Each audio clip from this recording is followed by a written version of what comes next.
Welcome to the Chronic Warriors podcast with Cassandra A. Campbell. A platform to share, Hear, and cheer chronic illness warriors. Just know that when you made your commitment to your partner, you took their whole selves. To be able to have a bad day, to be able to say, do you know what, I can't cope no more. I am a chronic warrior because every day I wake up and I'm so glad to still be here. Hi Warriors, my special guests today are Nicola and Steve. Welcome and thanks for joining me, guys. How are you doing today? Hello, how are you? Hi, how are you doing? We're good, thank you. And thank you very much for inviting us to your Chronic Warriors podcast. We're really, really happy to be doing this. Oh, you're so welcome, and I'm really, really glad that you're here. This is a bit of a weird one for me because I usually do the interviewing. Right. It's a bit strange being on the other end of the other side of the divide, Cassandra, as it were. Right, okay. Yeah, because I do read a lot of your articles as well, which I think are fantastic. And I think the newspaper's fantastic. And as I say that, would you like to share a little bit about the two of you, what you do, etc.? Yes, I'm a journalist by trade. I do political journalism, news journalism for the Canary. I also do music journalism, which involves reviews, interviews. I started a radio show last year. I do podcasts, television work. So yeah, this isn't in my comfort zone. I'd be much happier asking you questions. Oh, well, not this time. Yeah. Da, da, da. Hello, my name is Nicola Jeffrey. I am your typical everyday council estate girl who, after years of experiencing various different medical issues and having various different issues with the system, I started activism, and as a result, I met Mr. Toffel. And yes, haven't been able to get rid of him since, basically. Oh dear. So, Nicola, do you want to tell us a bit about your conditions? Basically, long story short, very similar to other people with chronic conditions. I've had issues since I was a child. I actually remember having growing pains when I was in primary school. Had a bout of alopecia when I was around about 5. I had quite a serious illness, so I was hospitalised when I was 11, and we were told at the time it was meningitis, but looking back, it actually wasn't. Around about 19, I was finally diagnosed with fibromyalgia. And I also had a pregnancy. I had my son, who's now 15, and also had quite a bad time. During my early 20s, I was constantly trying to seek help. But unfortunately, due to just things like medical misogyny, I was dismissed as somebody who just had mental health problems. And it wasn't actually until my 30s I finally was diagnosed with Ehlers-Danlos syndrome. I had hypermobility spectrum disorder. I was able to get an upright MRI scan, so I have AAI, I have CCI. I was also diagnosed with ME. I was diagnosed with gastroparesis, dumping syndrome, non-epileptic focal seizures and tonic-clonic seizures. I have hypertension. I have megaloblastic anemia. I have temporomandibular jaw dysfunction, joint dysfunction of my jaw. And I also am suffering from something called mycotoxins, which is as a result of living in social housing. And because of the damp, it's caused an issue which isn't actually also recognised. So over the last 5 years of being with my partner, Steve, and effectively having someone with me that allowed the medical professionals to finally take me seriously, this is where we're at with my diagnosis. Wow. I don't know how you remember. Have you got them written down on a list? I'm not going to lie, I had that written down. I would not have been able to have done that off the cuff. I was going to say, that was amazing. I've heard and seen, on social media, so many people say it's been dismissed and it's mental health issues, and it just seems to be such a common story. I just think it's so disgraceful. How did you cope with that? So the background to that was basically, there's a little bit more to it. I was in a relationship with my son's dad, who I no longer have much contact with. Basically, we were very young, the relationship became violent, and I left. I went to social services, I asked for help, and I was put into a refuge. I was there for a couple of days, and sort of out of the blue, I had somebody come and question me and question how I was feeling.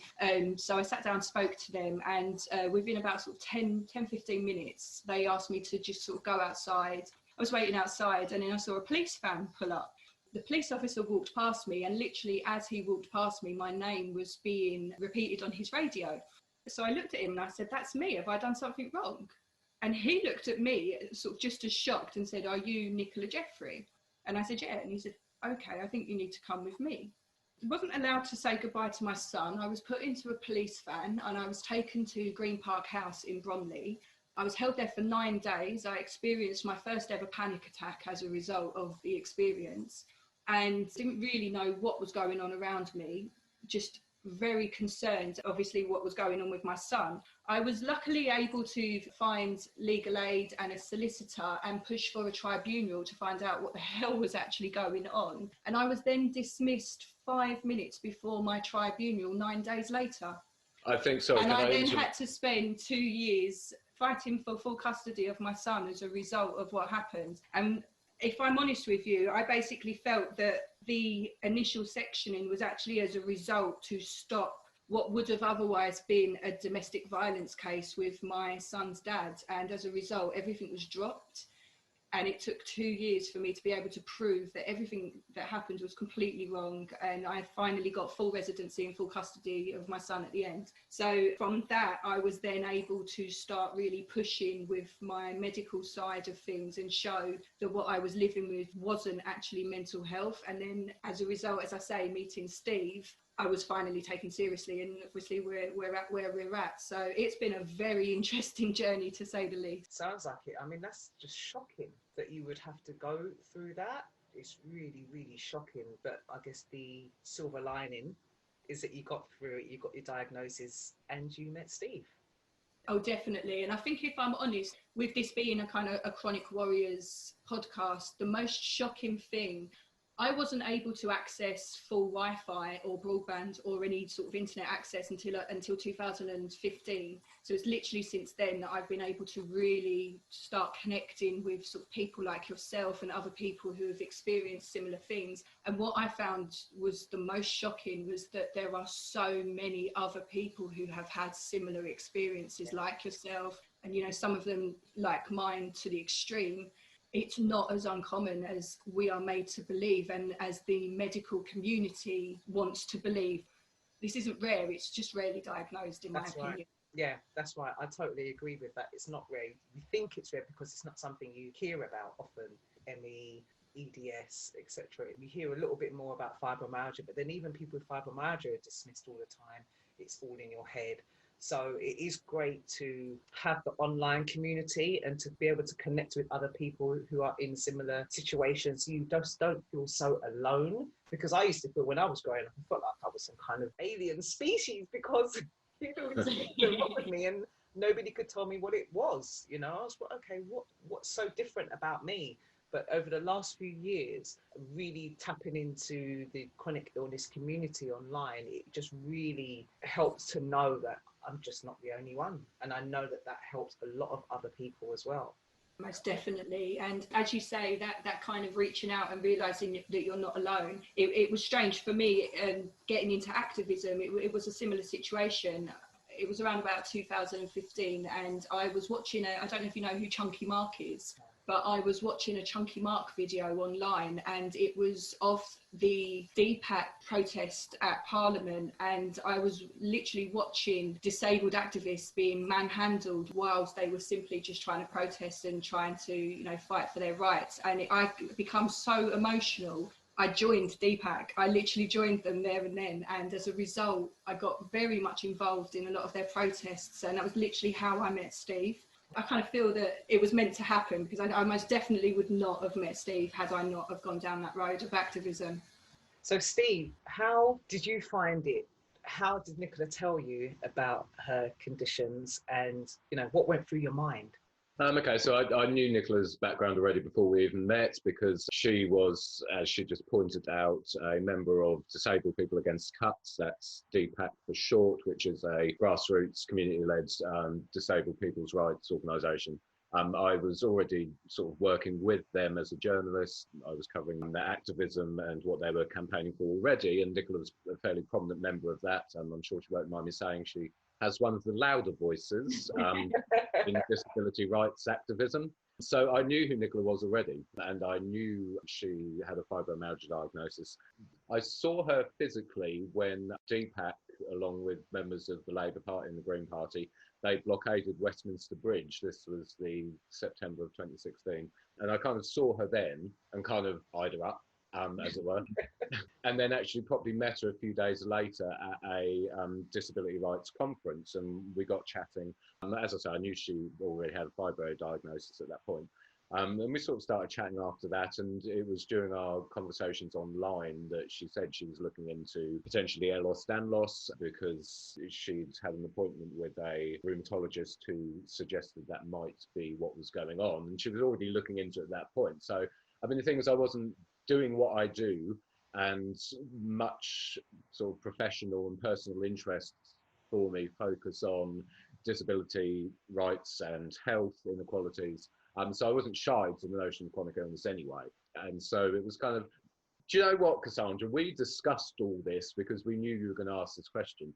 And we were discussing it and going backs and forwards. And honestly, I do not remember thinking much of it, if I'm honest. Not in a dismissive way, but it wasn't a red flag like, oh my goodness, what am I getting myself into? Yeah. It was just kind of, oh, okay, fine, right. Well, what else are you interested in? Nicola isn't defined by her health as such. What's happened to her surrounding herself, I'm sure she'd admit, would define her, but it's not sort of front and centre to what we're about in many respects, and also why we met. It's really difficult. I didn't really think anything of it. It was just kind of, oh, we've got fibre. Okay. Oh, you're looking into EDS. Okay, that's interesting. So what are your views on this? What do you think about that? I can't give you some oh my god moment because that wasn't how it was. It was just one part of who we are, and we all have baggage, and we all have crosses to bear in life. I mean, Nicola met me. I'm a bisexual dry alcoholic who's been dry for 5 years, but has only been dry for 6 months when we met. So there was stuff going on with me as well at the time. We're all human and we all have different facets to our personalities and lives, and Nicola's health is just one part of those many facets, I suppose. I know that my medical conditions were going to be an issue, but I think if I'm honest, I was actually more concerned about being a single mum on benefits from a counsellor. I had this, amazing independent left-wing journalist actually interested. That was literally more my concerns at the time. Right. And I think as I'm speaking to more and more people and couples and partners, it's so lovely to hear that. And even with my partner as well, that actually the conditions are not that much of a big deal. It's more about the person. And I think a lot of people with chronic illnesses, that is their worry, because it was a worry for me years ago. It was a worry. It's like, okay, I've got to tell them about this and how are they going to take it? But for me, I found that once I got to that place of acceptance of this is what it is and started to deal with it, that became less of a worry. I was more at a point of, well, if they can't accept it, then they're not the right person for me. It doesn't mean they're a bad person. It just means they're just not the right one for me. So hearing what you're saying, and Steve, it's not about you having to say, oh my gosh, it's just, this is what it was for you. And I just think that's wonderful. One of my favorite sayings is chronic illness is a part of me, but it's not all of me. Yeah, exactly. Just on that point, I think with regards to what you're saying about that, there tends to be a almost fear and worry for people living with chronic illnesses that, oh, how are people going to react to this? How are people going to take this? And I think in some circumstances it is true. There is still a lot of stigma and especially propaganda surrounding disability and chronic illness, and that hasn't been totally banished from society. But I also think that there's sometimes unhelpful narratives which are pushed from certain communities and certain media that, oh, well, you're defined by your chronic illness, and people struggle to accept it and understand you, and that instills this notion that somehow people who are chronically ill are lucky if they have a relationship, and that they're by and large destined to almost sort of fly solo with their lives, as it were. And I think that's a misnomer in some respects. I think you have to find the right person and surround yourself with the right people. But I think by and large, I think it's quite an unhelpful kind of aspect that you quite often see being pushed. Yeah, agree with that, definitely. Nicola, would you tell us a little bit more about your activism? Yeah, sure.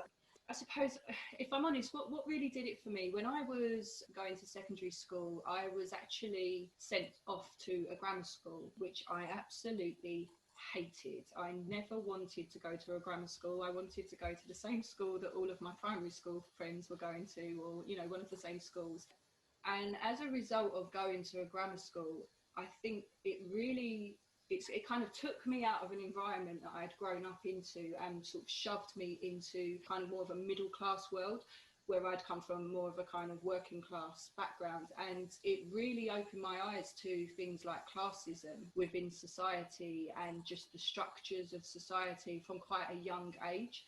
And then having my son so young as well, and experiencing the ways that as a young poor benefits mum from a council estate, the way that I was treated via the system certain times, and just had such a tough time that I needed to reach out and I needed to change what was happening. I knew that I wasn't alone in what was happening, because I was able to sort of speak to people who were having similar situations at the time. So something inside me just wanted to do something about it, rather than just sit back, ignore it, or, you know, sit back and moan all the time. It's like, okay, well, what can I do? Something needs to be done. And it's just, situations in life will lead you to a point where you either kind of give up or you just really fight. It's kind of fight or flight. And I think that's what it was with activism with me, if I'm honest. So what kind of things do you do out there in the community and on behalf of the community? Over the last few years, since sort of meeting Steve, and we've been together for 5 years. The first couple of years I was fairly okay symptom wise, and then my body, I think it was because I was in a relationship, I was finally at a point where I felt settled. I think my body literally just collapsed and was like, right, okay, you can now just be as ill as you actually are. And so for the last sort of 2 years or so, we've been doing various treatments. So my activism has actually been quite quiet, but originally what I was doing was things like disability rights. There was a lot of social cleansing happening when I first got involved in activism, and it was basically rich people coming along and destroying council estates that had deliberately been left to rot and run down, and turn them into affordable housing, which was just leaving so many people from my background in situations that were just unbelievable. Also, there was a UN report that found our government guilty of grave and systematic violations of disabled people's civil and human rights. And I still to this day don't believe that it got the media coverage. I've spent a long time trying to help with basically disability rights and social housing issues. I think that really covers it. My son is dual heritage, so I am very big on Black Lives Matter. I think it is very important that racism and the growth in sort of fascism and just that sort of mindset needs to be tackled as well. So I think that pretty much sums it up. And I get that whole thing of when you get into a relationship and you feel settled, you're actually just able to let go a little bit and take a breath and you're not having to cope with everything on your own. It really helps me being in a relationship and being in one where I am comfortable to just be who I am and not have to put on that brave face all the time. For me, that makes a massive, massive difference. No, I can totally relate to that as opposed to sort of earlier relationships when I was younger and now. I mean, as I'm talking to you, I'm sitting here with a shaved head. I mean, I am that relaxed now. And, you know, we are that, I do feel that comfortable with Steve. And that didn't just happen. I think that took years of also you within yourself as a person, knowing yourself and being able to allow yourself to be that comfortable before you sort of find someone. I think you do need to also get to a point in your life where, you know, you have to just be you and you're not acting for someone. And that whole mindset of relationships, I think, is what's toxic. And I think that's one of the reasons why we do work the way that we do. And what you were saying, that self-acceptance. And I think that's for anybody, whether you have a chronic illness or not.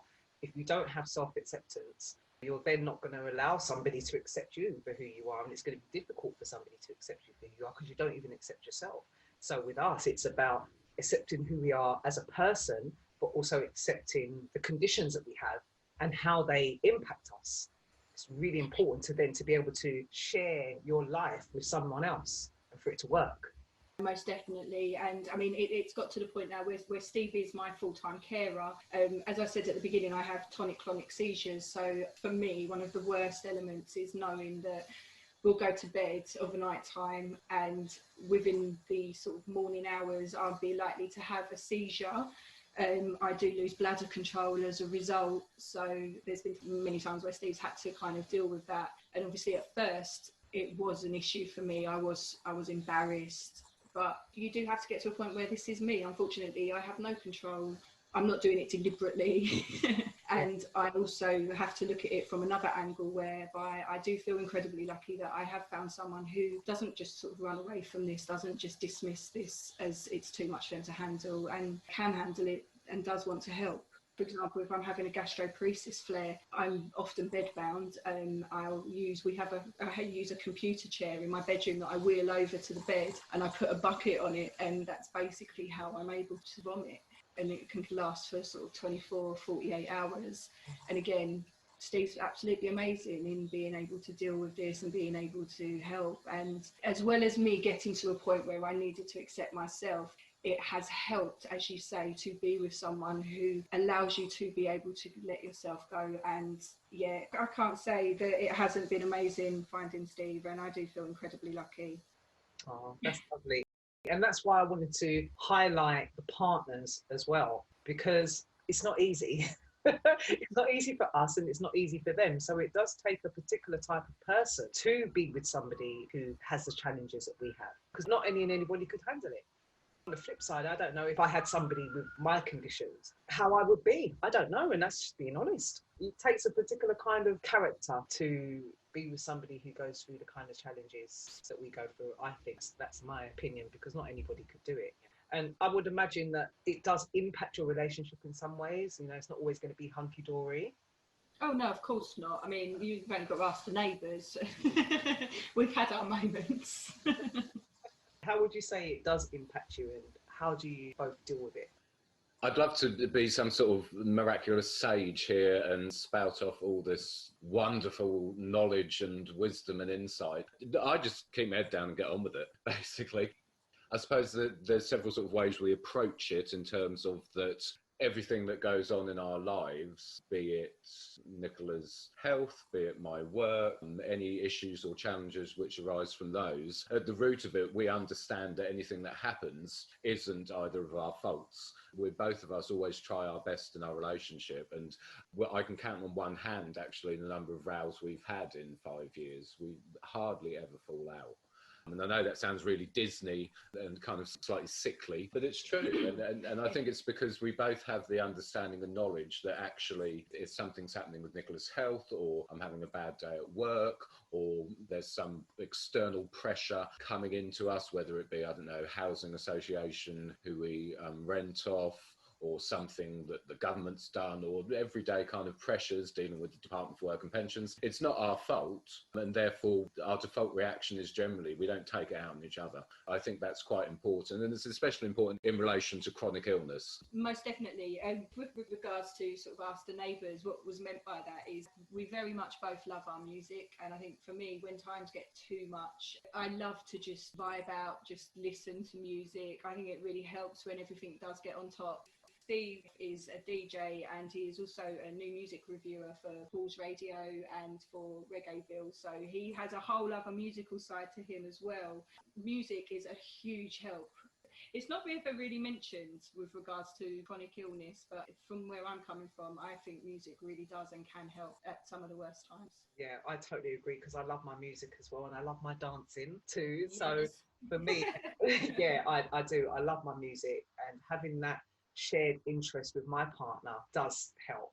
As you say, it makes a big difference to me, and sometimes, especially if I'm in the flare up, just getting lost in the music helps, just to relax me a little bit and just get me into a different zone. So yeah, I can totally see where you're coming from on that level, and maybe it's something that more people with chronic illnesses need to try and get into. No, absolutely. I think, just to interject there, it is about finding the things in life which make life that little bit easier, as Nicola says, music. But it's also about, you have to have hope, I think, as well. I have a lot of sort of belief in fate and positive and negative energy. And I think that there has to be a hope for something better, and hope that things can change, or hope that you can reach this point or that point, or another point. And I think you always have to, however bad things get, life is transient, and however bad it feels at that time. So whether Nicola's just had a seizure, which then goes immediately into a gastroparesis flare, and I know she's going to be written off for a few days, that moment does pass. And there is, again, it sounds cliche, but there is always that chink of light at the end of the tunnel, as it were. And that's not to say that chronic illness goes away, but it's being comfortable and safe in the knowledge that, well, okay, when things are very bad, it is transient and it passes, and you'll be over this period soon, as it were. Most definitely. And it is very much about the mindset. Yeah. It plays a massive part in just getting through every day. So would you say that for both of you, since being in a relationship and dealing with the challenges of chronic illness, have you learned anything about yourself that you maybe didn't know before? Yeah, I think obviously sort of the obvious things that we've spoken about, sort of being able to be with somebody that allows you to kind of be as open as you are. In trying to get to the bottom of what is actually going on and whether or not we can do anything about it, and with Steve being an investigative journalist, we come across a doctor called Dr. Sarah Myhill, who I can only recommend to. She has books, she has a YouTube channel. The reason why we come across her was because of the fact that I had an ME diagnosis, and she is a private doctor who is adamant that ME is to do with the mitochondria dysfunction. And she has been able to actually give me a course of treatment along with a diet, a complete change of lifestyle, a complete change of diet, and a course of treatment of antivirals that really have made a difference to my life, and really has made a difference, quite ironically, sort of without even it meaning to, has had a huge impact on some of my Ehlers-Danlos syndrome symptoms as well. So I can only recommend sort of looking up Dr. Sarah Myhill. She has a paleo keto cookbook, and also the diagnosis and treatment of chronic fatigue syndrome and myalgic encephalomyelitis. As you can tell, I am not a doctor, so I do struggle with all of this, but treating myalgic encephalomyelitis, yeah, I struggle with that one too. That one. I'm glad it's not just me. Oh no, seriously, I was never taught any of this. I've had to learn all of this, so you know, bear with me, guys, if I sound like I don't know what I'm talking about. But if you listen, there is a point to what I'm trying to say. No, I'm definitely going to check out your recommendation, because that sounds really interesting. No, seriously, it's been amazing. What we've basically had to cut out carbs and sugars and go on to a high-fat diet, but it's kind of the right fats. And it's had a completely different impact on everything, my bowel function, just absolute day-to-day energy, fatigue, brain function. I mean, it's not been a magic cure. It's been sort of months and months. We're sort of 2 years into this now. And it was not easy for me to give up sugar. I was very much brought up on a Western diet. I love my sugar, I love carbs, and did not realise until I looked into a paleo keto diet how badly we eat as Westerners, and how poor our diet is with regards to the actual vitamins and minerals and, you know, any goodness that we do actually get. And so much of it is based on just sugar, carbs, quick fix energies that don't have any long-lasting good effects. So yeah, that's been a complete life-changing something that I would advise anybody with Ehlers-Danlos syndrome to look into, because for me, I've found it incredibly helpful. Okay, well, that's good to know. I mean, I have tried some different things over the years, which didn't make much difference to me in regards to flare-ups and pain and stuff. So I kind of got to a point of like, I'm not punishing myself by not eating what I want. I mean, my diet got terrible, and I have cut out a lot of things and cut back on a lot of things. So I'm sort of in that place of, I don't feel like I want to punish myself by not eating what I want to eat, because I feel like I got enough punishment on a daily basis. I know the feeling, and I think with me, I got to a point where, Nick, it's all or nothing. You either do it or you don't. Yeah. Briefly, just for background to this, we should emphasise the fact that Nicola was extremely unwell at this point. So we met in September 2016. She went on her last protest march back in March 2018, and for the rest of the 2018 she essentially suddenly really deteriorated and was presenting effectively as severe ME in terms of that she was bedbound. She got a diagnosis of ME not just from one doctor but from several doctors. And obviously, knowing there's allegedly no cure for ME and they don't even know what it was, our options were limited. But we always think outside the box. And we thought outside the box on this. So we went and spoke with Dr. Sarah Myhill, and it's taken 2 years.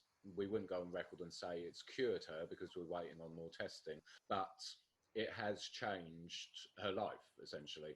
A lot of her joint pain has gone. She used to get cramps all the time. They've gone. Her brain function's improved. But it's taken 2 years. Literally, I gave up work completely for the first year and put my career on hold and spent a year literally doing this process. At one point, she was taking 83 tablets a day to get to the point we're at now. I mean, she still takes around about 50 tablets a day. And you have to be 100% committed to it. It isn't easy.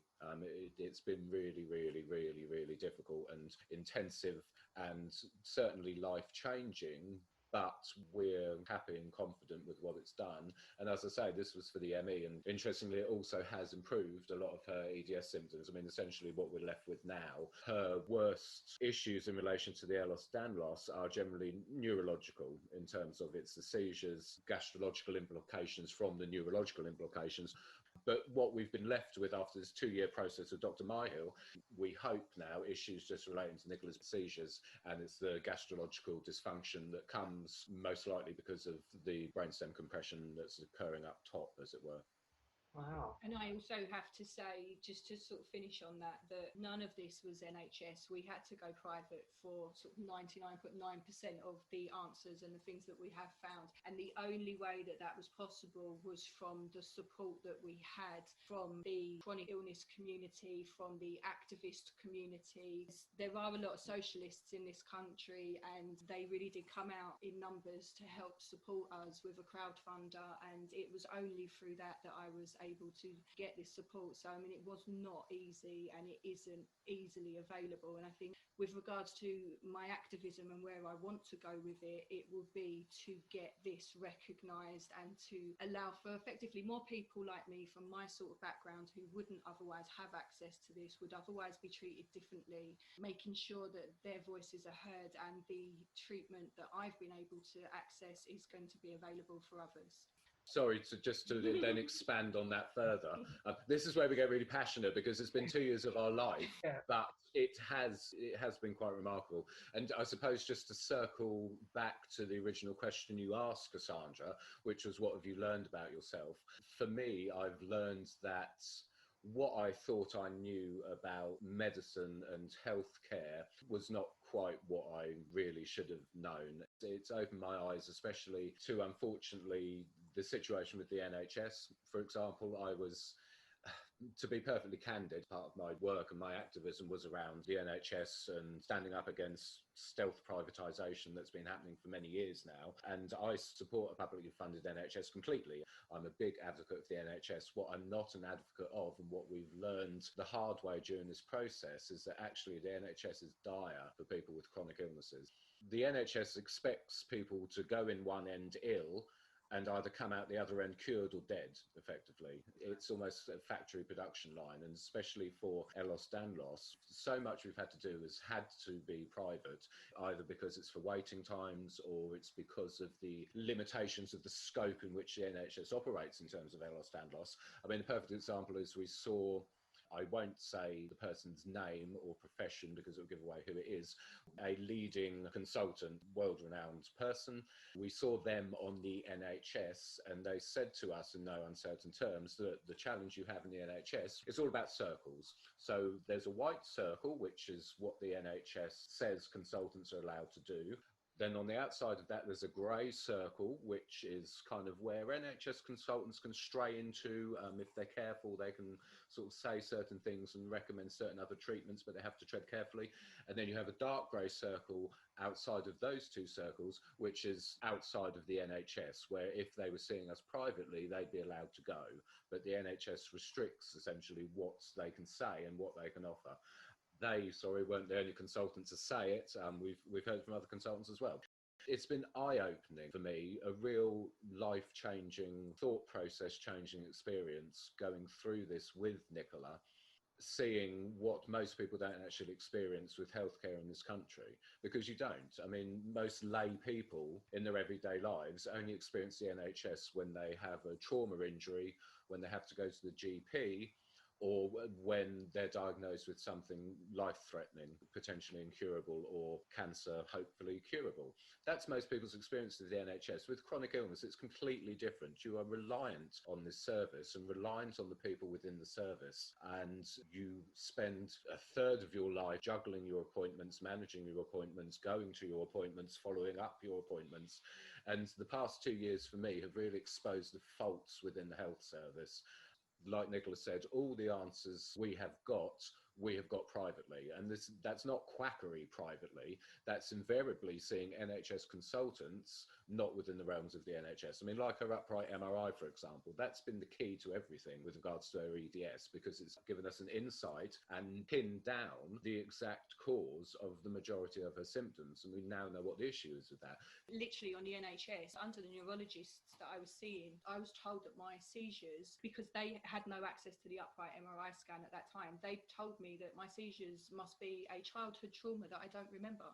And it wasn't until we had the evidence from the upright MRI scan that we could show that there was the AAI and the CCI that was actually causing and part of the issue. And the neurologist was like, well, I believe that you may have a repressed childhood trauma which is causing your seizures and the functional seizures, and they want to send her to Maudsley to see a psychologist for seizures. I mean, this is a whole nother podcast, Cassandra. This is another issue entirely. We'll draw this section to a close in a minute. But mental health related, her seizures were. And this was before she had her upright MRI. So Nicola had her upright MRI. It showed brainstem compression, which then led me to think, okay, so what could be causing her seizures? She had a 2-day cardiopulmonary exercise test where you go on a bike for 10 minutes, do some riding. They hook you up to a load of machines. They monitor your, for example, your end tidal CO2 levels. That is how much CO2 is in your blood. They monitor your blood pressure, heart rate, loads of other things, and it shows basically how well you cope with exertion. And it's quite a recognized thing within ME research that a CPET test is very good for identifying a symptom of ME, which is the post-exertion malaise and the exercise intolerance. But also these CPET tests, the 2-day test, threw up some other interesting anomalies in Nicola. And I pieced together what I thought was going on causing her seizures, because they're non-epileptic. Essentially, for anyone listening who's sort of interested in medicine, what's going on is her brainstem compression is causing what's called a right bundle branch block in the right side of her heart, which means that her heart doesn't beat properly. It's beating, but its beating pattern is somewhat uncontrolled.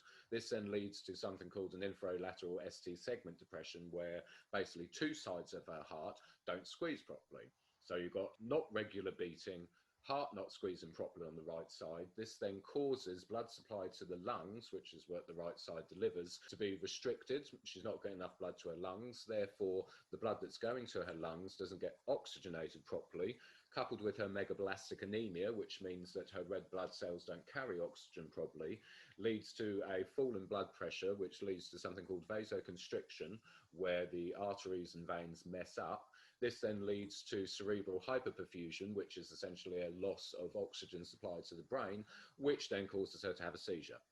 Now, I had to work this out because NHS neurologist... I want to laugh and say, we don't do things by half, but I mean, what Steve has just sat there and said is, in my opinion, I mean, that's Nobel Prize. It really is. I mean, he has been able to work this out. We have gone through all sorts of NHS doctors, all sorts of private doctors, and it's only because of his journalism and he has that side to want to be able to get to the bottom of it that he can sit here and just say all of that and be able to have got to that point. I mean, I would have literally otherwise have been told that this must have been some sort of childhood trauma, or some sort of mental health, and you're not eating properly, and it was literally what come back time and time again. And then obviously to get to this point now. The point was that I pieced this together, what my hypothesis was. We took it privately to, a lot of your listeners will know who Dr. Nick Gall is. He's a neurocardiologist who specialises in POTS and orthostatic intolerance, but also the links between the heart and the brain. We saw Nick Gall privately, and I put this hypothesis to him, and he looked over it, looked at all the test results I came back with, and he was like, yes, I agree with that. I think you're correct. And this is emerging research coming out in the area of seizures with regards to brainstem compression that are non-epileptic. But we only got this because we went privately. Otherwise, she would have been seeing a psychiatrist for her seizures, which is absolutely effing ridiculous. That is the problem we have, unfortunately, with chronic illness in the health system. That was a long-winded way, I know, of getting to that point, but it's just one example in all the Nicola's diagnoses, and that pattern has been similar throughout. And it really, this whole process has opened my eyes to the faults that lie within healthcare in this country and what needs to be changed. And we're the lucky ones. I mean, I'm a nosy bloody effer. That's why I'm a journalist, and it's because I'm nosy and because I don't accept no for an answer, and because I always look beyond what I'm told and what people say to me. I mean, I have to speak to politicians, so you know, I constantly, I don't believe what I'm told ever, and it's only partly because of that we've got to this point. Most people aren't privileged. Because we are privileged, I know we're privileged to be in the position we're in. Most people don't have that privilege, and I dread to think how many tens, if not hundreds of thousands of people in this country are stuck with incorrect diagnoses because of the limitations of public healthcare in the UK. It's a real bee in my bonnet, hence why I've been talking about it for over 10 minutes. I'm going, shut up. I mean, yeah, more and more I'm hearing of people having to go private, and that whole thing about you'll see the doctor under the NHS and then you'll see the same doctor privately, and so much more is done. And I think that is absolutely terrible, without going too much deeper into the NHS and how it works. Although I think it's great that we have an NHS, but it's the way that it's being run that is a massive issue for people with chronic illnesses. I think that we have to become our own medical experts. Which can be a lot, and definitely I think having to do that by yourself is even more overwhelming. So having someone to share that with, I know that with my partner, and that's another thing that I love about him, he's similar to you in the sense, Steve, that people want to go and investigate, and he has a great understanding and an interest in science and the body and things like that. So he will help me sometimes to break things down so that I can understand it in layman's terms. You know, and no, I can totally relate to that. Totally relate to that. Connecting the dots, and even though with exercise, and I'm doing some rehabilitation stuff at the moment, he's got an interest in that. He used to be a personal trainer. He's learning still about how my body works and what it can and can't do, and the fact that it just can do crazy stuff as well that you wouldn't expect from somebody else. So I definitely think that having a partner, and a partner who is interested, really is such a benefit to navigate your way through life in general, let alone all the medical appointments and all the jargon and all the rest of it, and having that sort of support when you go to appointments and things like that. Because I know for me, there's been times when I've gone to appointments and by the time I come out, I can't remember half of what they said. Brain fog takes over. The amount of times I've sat in an appointment and I've said, I'm sorry, hello, this is my partner, I'm going to let Steve do the talking. I've done it so many times because it's too much otherwise with what is going on. It's like we're not well enough sometimes to do the appointment. It's not really understood. It really isn't. So no, I can totally agree with that. And like you were saying about your partner, Mark, I think it's important that, you know, anyone can, if they have that nosy side to them, or that, you know, they just want to get to the bottom of something, anyone can look into this. This information is there if you look, and we were able to find it. Something that I learned from this that I didn't know before was that we as patients, us as NHS patients, we have a right to request our full medical file. You can find it online. There's a form that you print off, you sign it, you give it to your GP, and by law, they have to give you your full medical file, which goes back to when you was born. And it was literally from me doing that, I was able to show textbook EDS symptoms for myself. I then was able to also do that with my mum. I went and requested with her permission, her full medical file, and was also able to go back and see that there is now a family history as well. This isn't a one-off. And obviously, as you know, I'm a parent. This led to also my son now being diagnosed as well. And my two brothers are also in the process now of looking into this and getting this done. But I mean, again, the only way we will get this confirmed at the moment is by going private. We are struggling to get anywhere with NHS and genetic testing. It is very difficult to get that support. It's not confirmed, but it is really important. If people are struggling on their own, if people are in relationships and they know there's more going on, they know themselves, you are able to request this information and it is there. You just need to sort of know where you're looking. And I think that was where I'm very lucky to have found Steve. Steve knows his stuff, to say it mildly. So what would you say you admire most about each other? Wow. For me, what I admire the most about Steve is there's just something about him. Like you said before, Cassandra, that you felt very different growing up. There's something about Steve. He is very different. He's special. He stands out, very unique. And I think that's what I absolutely admire and love about him, if I'm honest. That's embarrassing. For me, what I admire about Nicola, she doesn't like to admit it, but she is exceptionally intelligent. She has the most brilliant mind, and that was sort of what clicked with us immediately, that we're both on the same sort of political and social and philosophical wavelength more than anything else. She's got this sharp mind, which is constantly working. I also admire and draw off her resilience as well, because however many times she's beaten down by the system or other people or her illness, she still manages to drag herself back up again and keep going and keep going and keep going and keep going. And that's quite remarkable, especially with her background. I mean, being sectioned because they thought you were making up your illness is quite some trauma to go through. Oh, yeah. And she's every day bounces back that alone, let alone anything else. So sharp mind, funny. We like the same kind of music. Yeah, we think the same. You're sometimes destined to find someone in life. I think we all go through the motions with people sometimes. I think some of us are fortunate enough to eventually settle with the one, as it were. And I think I sound really awful and cliched through this. This is terrible. This is like, I don't know, Channel 5 fare. I don't know what I'm doing. So It's kind of bright red at the moment. I know. I'm off to write a rom-com script. She is the one. I know she's the one. I knew from the moment I met her. And it's the foundation of our relationship. That's the other thing, actually, that we remind ourselves of quite often, however bad things get. And I said earlier about we don't take things out on each other. Also, we remind ourselves that we wouldn't be doing all this if we hadn't have found each other anyway. I mean, neither of us really know where our lives would have ended up if we hadn't have met. So there's a lot to admire in Nicola. It's wonderful. I love it when I have the partners and the couples on. I do. I love it, and I love to hear that. You can feel the love in the room. That's nice. That's nice. We're nice to know we're putting out positive vibes, positive energy. That's good. Most definitely. It's all about positivity around here. So would you say there's anything sort of quirky or funny that Nicola does because of do you know what? We looked over this. We're so organised. See, it's me. I was like, right, Nicola, these are the questions. We need to sit down, look through this, blah, blah, blah.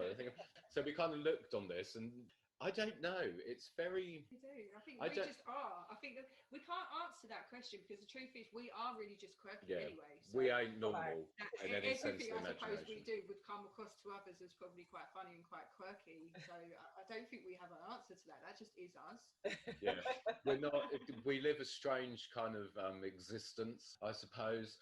Our existence is quirky in itself. I mean, as Nicola said, this whole process with Dr. Myhill, we drink glasses of salt water every day, which probably sounds really peculiar to most people. Not table salt. No, it's not table salt. It's not. It's a special type of salt.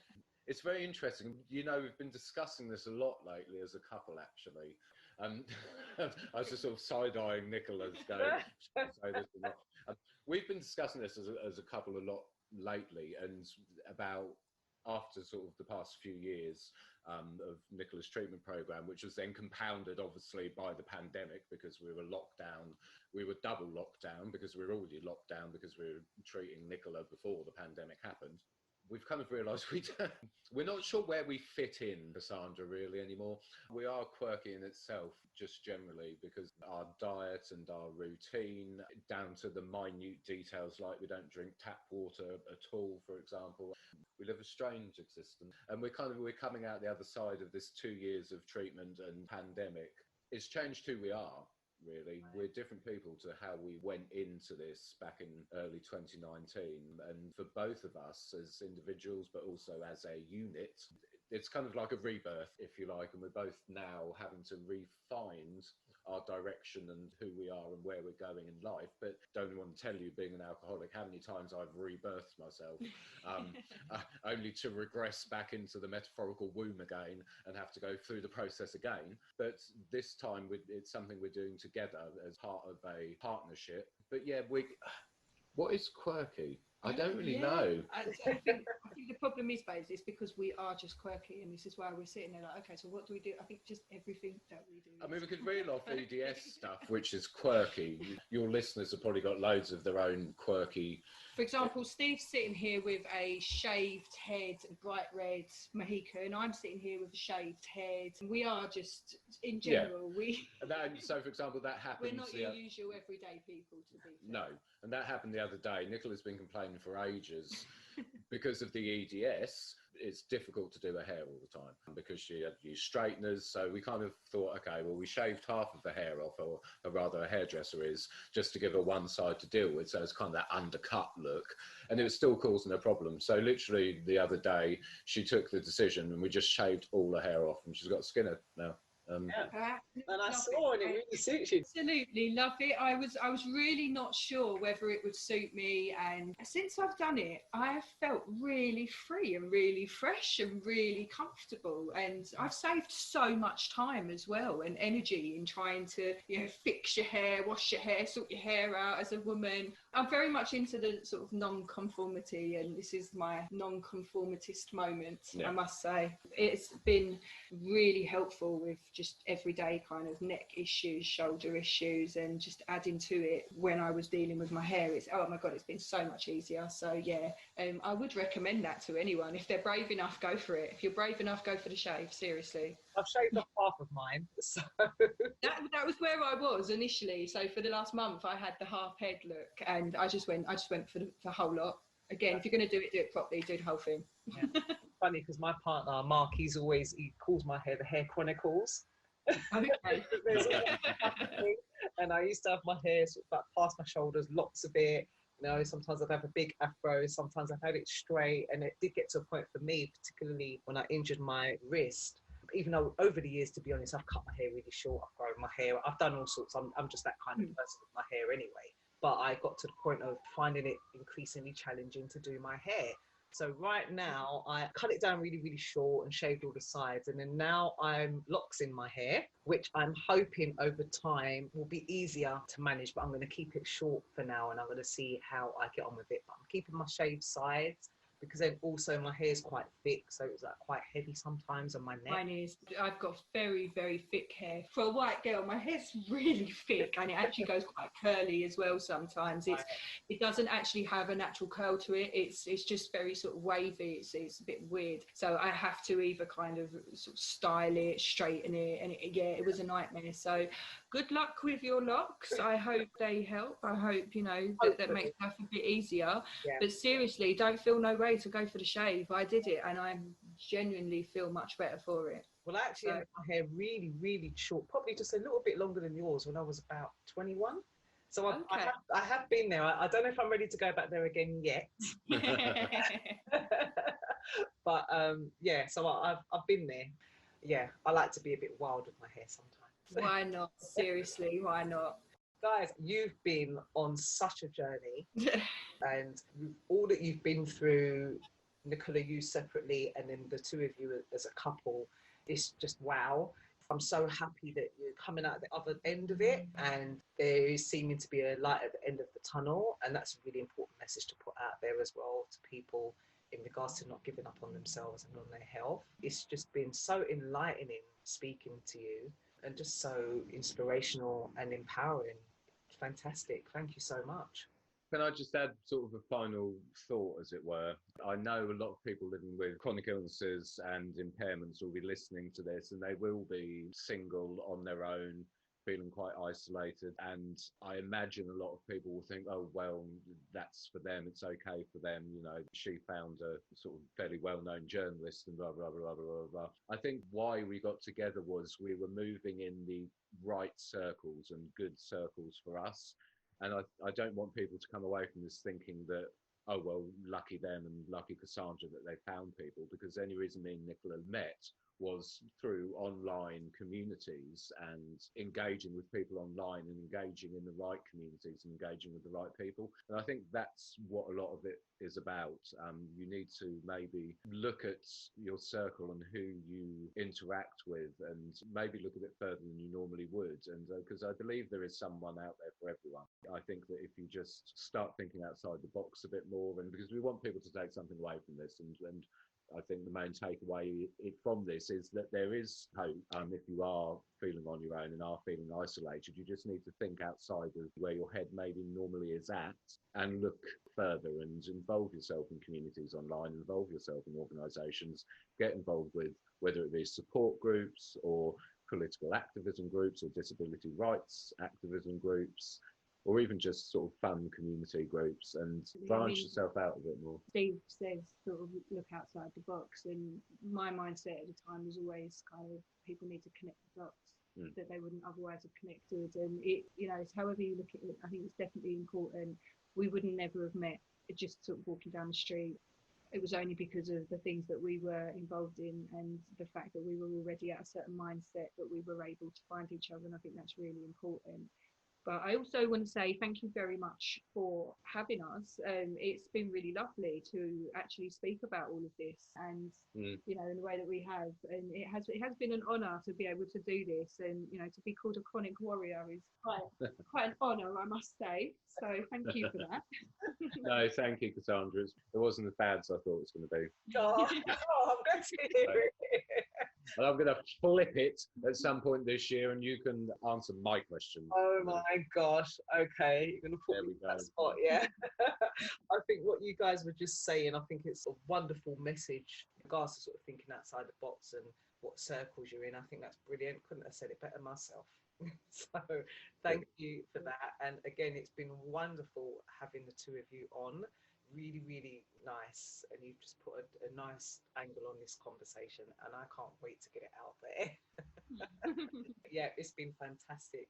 Nicola, before I go, could you finish a sentence for me? I am a chronic warrior because...